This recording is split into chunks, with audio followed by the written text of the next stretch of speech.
So guys, ito na naman tayo. Hindi tayo nakapag-vlog kahapon, gawa nagkasakit tayo eh. So, pa-vlog naman tayo ngayon. Magre-repack tayo ng uling. Uling na magre-repack natin ngayon. Ayan. Yan ay ginagawang panggatong. Iba-ibang klaseng iba-ibang klaseng kahoy na ginagamit na pang uling. Ang gagatong natin ito sa stove kung tawagin. Yung simento na di uling talaga. Yan ang ginagamit nila. Pwede rin sa yan sa barbecue, sa nagluluto. Mga barbecue yan ginagamit yan. Yung mga di uling na mga kahoy. Yan ang ginagamit. So guys, tara, mag-repack tayo. Re-repack naman natin. Wala na tayong uling. Kaya re-repack naman tayo.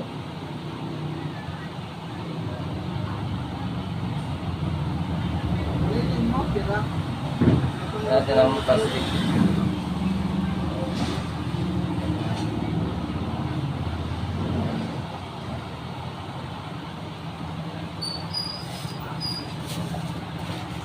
Ito dapat tansyado mo pati yung pag-repack ng uling.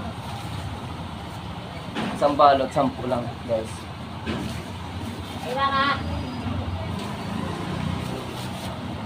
Yan. Yan, 10 piso. Kasi ang isang sako nito ang iwan 380 isang sako na uling.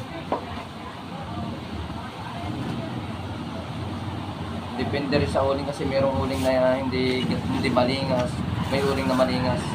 Depende sa kahoy pati yung na ginagamit nila yung inuuling nila. So sa probinsya marami tayong narto. Pero pinagbabawal to gawa ng kahoy nga. Bawal tayo magputol ng puno. Kaya ganun. Kaya ito ang ginagamit nila. Kasi kung magagasol ka, sa mahal din ang gasol. Magkano ang gasol ngayon? 800 plus yata ang gasol na ngayon. Tanke. Kaya yung mga iba ang ginagamit, uling na lang. Makakatipid sila. Gawa ng magkano lang isang balot, 10 piso. 10 piso makakain ng luto na ito. Nakakaluto na ng ulam, kanin. Kaya yung ginagamit ko.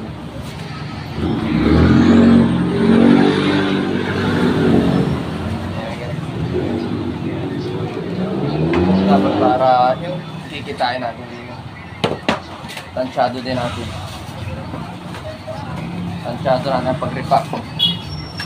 Kailangan kasi yung tansyado ng pag-repack mo ng ulo.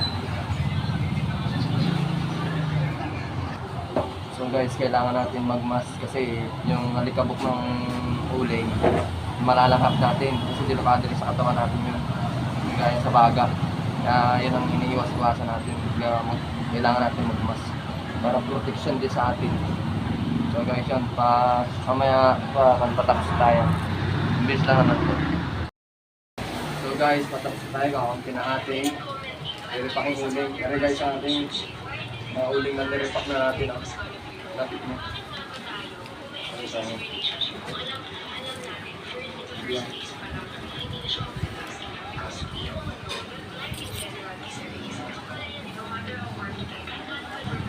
Kung ipinihin mo, saka ka yan.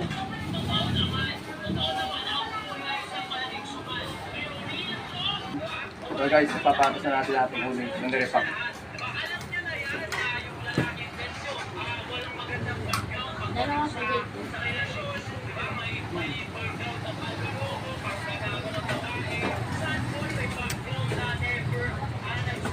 So, bibilangin natin yung uling natin kung ilang piraso ating nire-repack ng uling guys.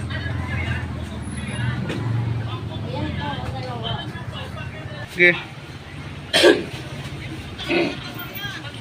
Pero yan, guys, naman wala dyan.